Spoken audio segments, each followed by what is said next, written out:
Islamic scholar مفتی محمد یوسف تیبی حفظہ اللہ تعالی، فاضل Medina university. اعوذ باللہ من الشیطان الرجیم، بسم اللہ الرحمن الرحیم۔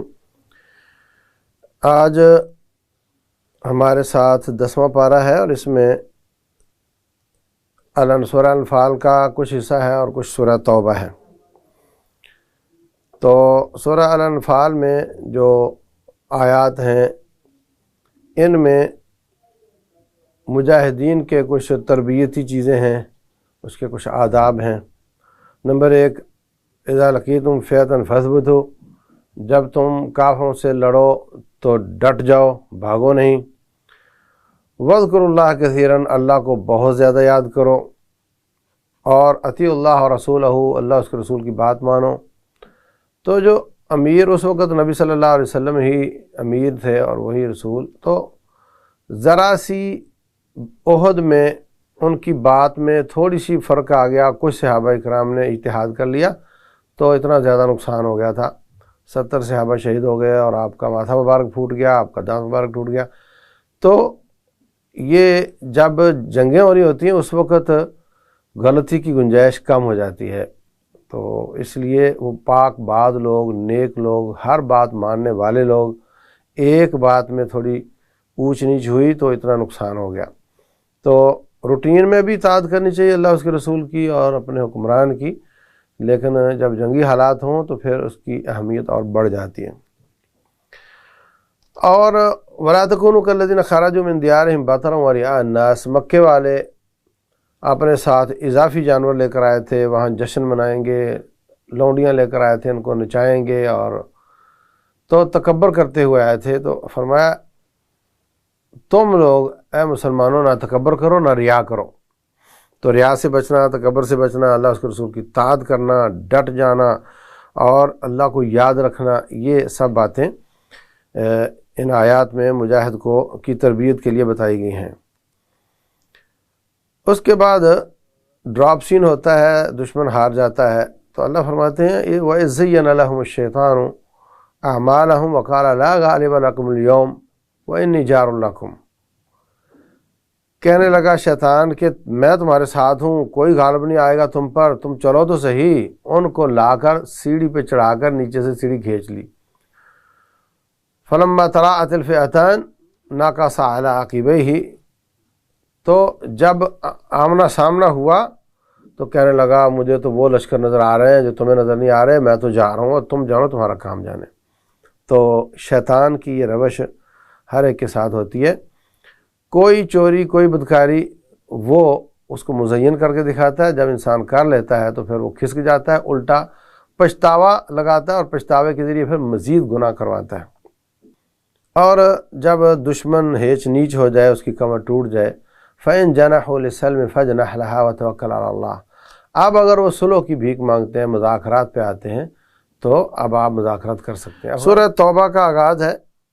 سورہ توبہ کا معنی توبہ کرنا ہوتا ہے۔ اس میں ایک واقعہ بیان ہوا ہے، وہ واقعہ کہ 3 صحابہ اکرام غزوہ تبوک سے رہ گئے تھے، تو ان سے اللہ ناراض ہوا، تو پھر بعد میں ان کی توبہ قبول ہوئی، تو اس وجہ سے اس کا نام توبہ ہے۔ لیکن یہ آج ہمارے ساتھ نہیں ہے، یہ آیات کل آئیں گی انشاءاللہ۔ تو اس میں کے شروع میں بسم اللہ نازل نہیں ہوئی، اس لیے بسم اللہ نہیں پڑھی جاتی۔ اس میں منافقین کو زیادہ آشکار کیا گیا ہے، ان کی سازشوں کو واضح کیا گیا ہے، اور ان کی بد خصلتوں کو واضح کیا گیا ہے، اور اس میں جہاد کے واضح احکام بیان ہوئے ہیں۔ رسول اللہ صلی اللہ علیہ وسلم جب مدینہ تشریف لائے تو مدینہ کے لوگوں کے ساتھ معاہدہ کر لیا تھا آپ نے، میثاق مدینہ جس کو کہتے ہیں۔ تو اس میں کیا تھا، اوس خزرج آپ کے ساتھ تھے، اور یہودیوں کے بنو قینقاع، بنو نذیر اور بنو قریظہ، یہ یہودیوں کے 3 قبیلے تھے، اور دوسرے قبیلے تھے۔ یہ ان کے ساتھ معاہدہ کر لیا کہ مدینہ کی سطح پر جو بھی دشمن آئے گا مل کر مقابلہ کریں گے، اور پھر تھوڑا اور 100 کلومیٹر 200 کلومیٹر کے دائرے میں ان کو بھی معاہدے میں باندھ لیا تھا۔ تو بدر کے بعد ایک قبیلہ بنو قینقاع، اور احد کے بعد بنو نذیر، اور احزاب میں ہوسٹنگ کی تھی بنو قریظہ نے، تو تینوں نے ایک ایک کر کے بد عہدی کی اور ان کو وہاں سے نکال دیا گیا۔ نبی صلی اللہ علیہ وسلم اپنے عہد پر پورے رہے، اور اس کے بعد پھر 6 ہجری میں آپ نے مکے والوں کے ساتھ صلح حدیبیہ کیا تو اس میں تو پورے علاقے کے لوگوں کو شامل کر لیا گیا، جو چاہے ادھر ملنا ادھر مل جائے، جو ادھر ملنا چاہتا ہے ادھر مل جائے۔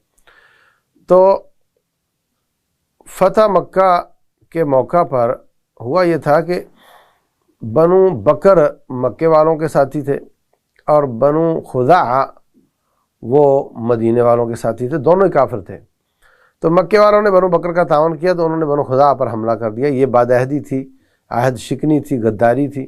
تو اس کے ریاکشن میں نبی صلی اللہ علیہ وسلم اپنے حمایتیوں اور معاہدے میں آنے والے کافروں کی حمایت کے لیے مکہ پر حملہ آور ہوئے تھے، جس سے مکہ فتح ہوا تھا۔ تو انہوں نے بھی مطلب اپنا معاہدہ پورا نہیں کیا۔ اب معاہدہ تو پورا کیا خود رسول اللہ صلی اللہ علیہ وسلم نے۔ تو جب حج کا موقع آیا، یعنی 10 ہجری کو 8 ہجری کو مکہ فتح ہوتا ہے، تو 9 ہجری کو رسول اللہ صلی اللہ علیہ وسلم نے حضرت ابوبکر صدیق رضی اللہ عنہ کو حج کا امیر بنایا اور پیچھے سے حضرت علی رضی اللہ تعالیٰ عنہ کو یہ والی آیات دے کر بھیجا کہ جاؤ حج پر سب جمع ہیں، وہاں اعلان کر دو کہ جس کے ساتھ ہمارے معاہدے تھے وہ 4 مہینے تک ہم اس کی پاسداری کریں گے، اس کے بعد ہمارا تمہارا کوئی معاہدہ نہیں۔ اور دوسرے لوگ تو پہلے معاہدہ چھوڑ چکے تھے، لیکن کچھ لوگ ابھی تک معاہدے پر باقی تھے، تو ان کے ساتھ کہا ہم آپ کی مدت پوری کریں گے۔ تو شروع میں اللہ تبارک و تعالیٰ نے یہ برات کا اظہار کیا۔ سورۃ توبہ کا دوسرا نام سورہ برات بھی ہے، یعنی ہم تمام معاہدوں سے بری ہو رہے ہیں، 4 مہینے کا تمہیں ٹائم دے رہے ہیں۔ یہ غداری نہیں ہوتی، غداری ہوتی ہے کہ آپ ٹائم نہ دو اور معاہدہ ختم کر دو۔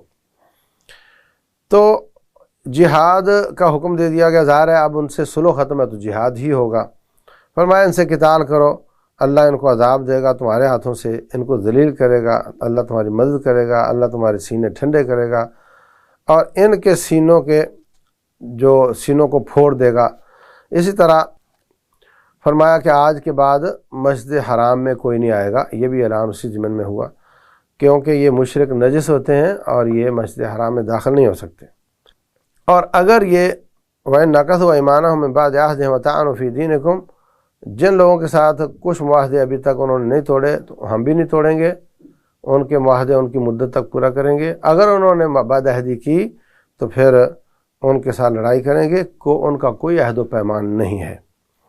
اس کے بعد فرمایا کہ انما یعمر مساجد اللہ من آمن باللہ والیوم الآخر۔ یہ کہتے ہیں دیکھو جی تم نے حرم پاک کی حرمت پامال ہوئی، وہاں پہ جنگ ہوئی، تو کہا کہ اس کو آباد مشرک تو نہیں کر سکتا، اس کو آباد تو کرے گا جو ایمان والا ہے۔ انما یعمر مساجد اللہ من آمن باللہ والیوم الآخر وجاہد فی سبیل اللہ۔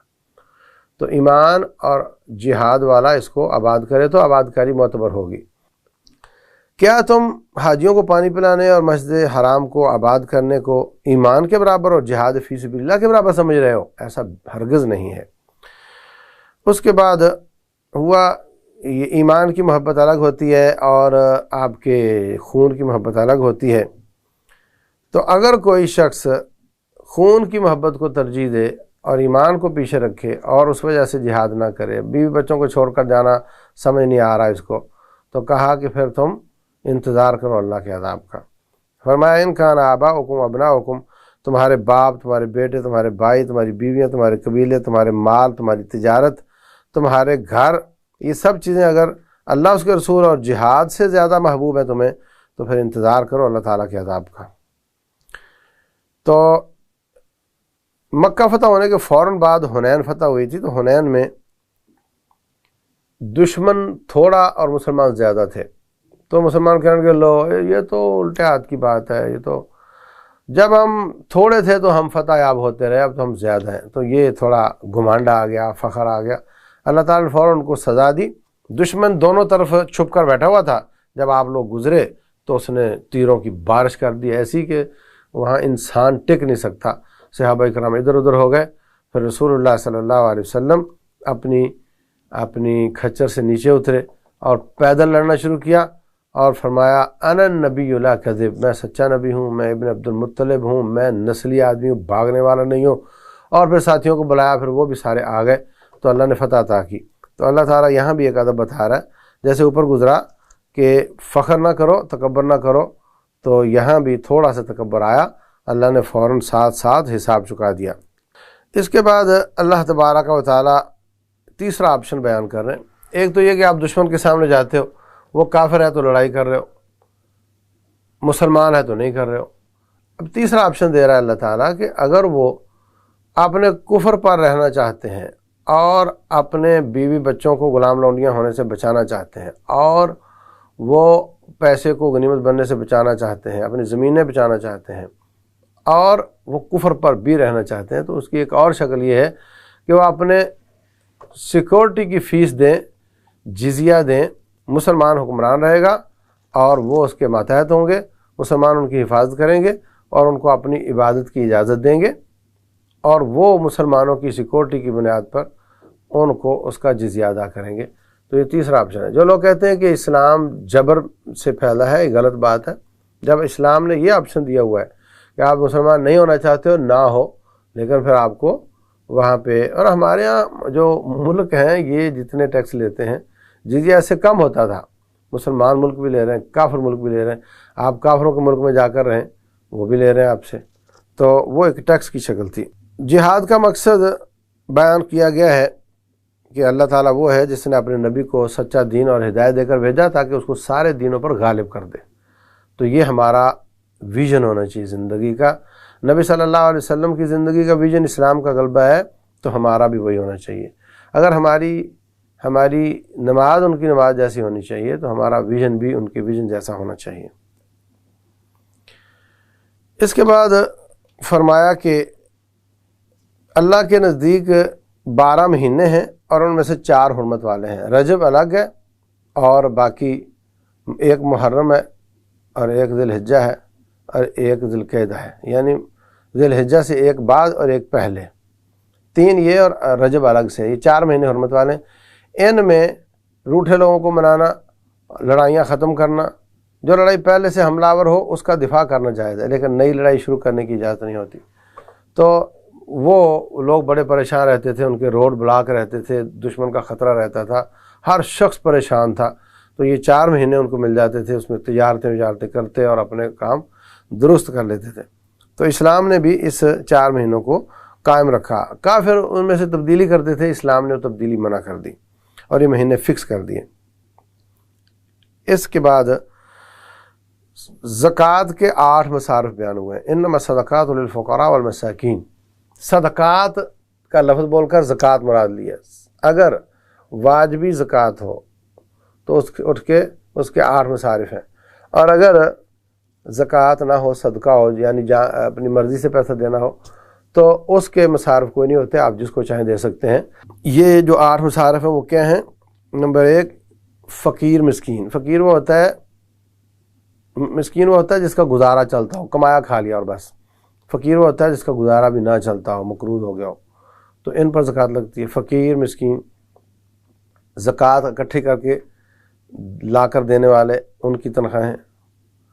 اور مؤلفۃ قلوبہم سے مراد ایسا مسلمان جو کافر کے لالچ میں آ کر کافر ہونے کا خطرہ ہے، جیسے ہمارے یہاں لوگ لالچ دیتے ہیں چلو برطانیہ قادیانی ہو جاؤ اور وہاں جا کر ہم آپ کو یہ دے دیں گے وہ دے دیں گے، ایسے مسلمان کو زکوٰۃ دے کر اس کا ایمان بچانا، یا ایسے کافر کو زکوٰۃ دے کر اس کو ایماندار بنانا، جو ضرورت مند ہے اس کو زکوٰۃ دی، قریب کیا اور وہ مسلمان ہو گیا۔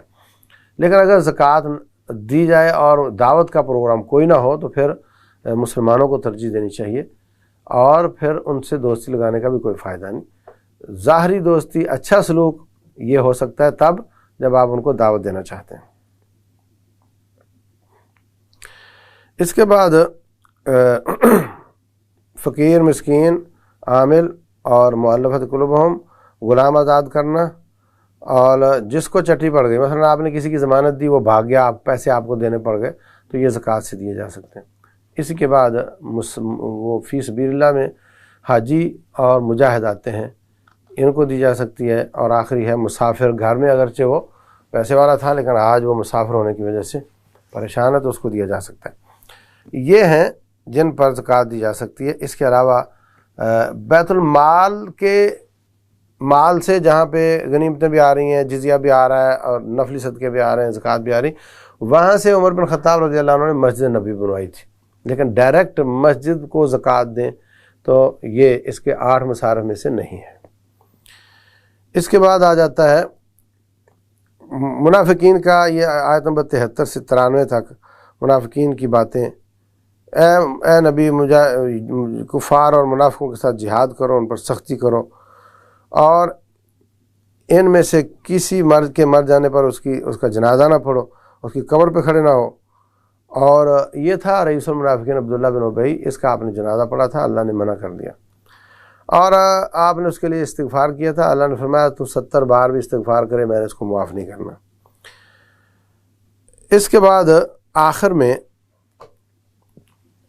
غزوہ تبوک کا واقعہ شروع ہو رہا ہے۔ غزوہ تبوک ہوا یہ تھا کہ جب پورے علاقے کو فتح کر لیا، مکہ فتح ہو گیا، پورا علاقہ فتح ہو گیا، تو اب آپ نے خط لکھے دوسرے حکمرانوں، کافروں کو، عیسائیوں کو، دوسروں کو، اور ان کو بھی اسلام کی دعوت دی۔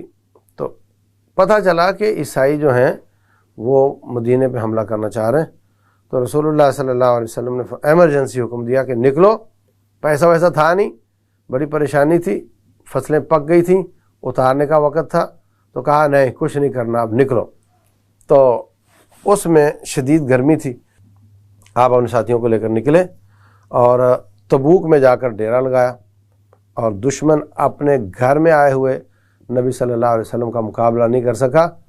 پھر وہاں آپ رہے تقریباً 19 دن، تو وہاں پر لوگ آ کر آپ سے امان پاتے، آپ کے ساتھ معاہدے کرتے، کچھ مسلمان ہوتے تھے، اور اس کے بعد آپ وہاں سے واپس آ گئے۔ تو اس مارکے میں کیا کچھ ہوا اس کا تذکرہ آگے جا کر آئے گا۔ منافقین اس میں نہیں گئے تھے، تو ان میں 3 لوگ نہیں گئے تھے، تو ان کی توبہ بعد میں قبول ہوئی۔ یہ قصہ سارا اگلے پارے میں ہے انشاءاللہ۔ تو یہاں پہ ابتدائی طور پر تبوک کے واقعے کی ابتدا ہو رہی ہے، اور باقی واقعہ انشاءاللہ کل ہوگا۔ اللہ تعالی عمل کی توفیق دے۔ وما علینا الا البلاغ المبین۔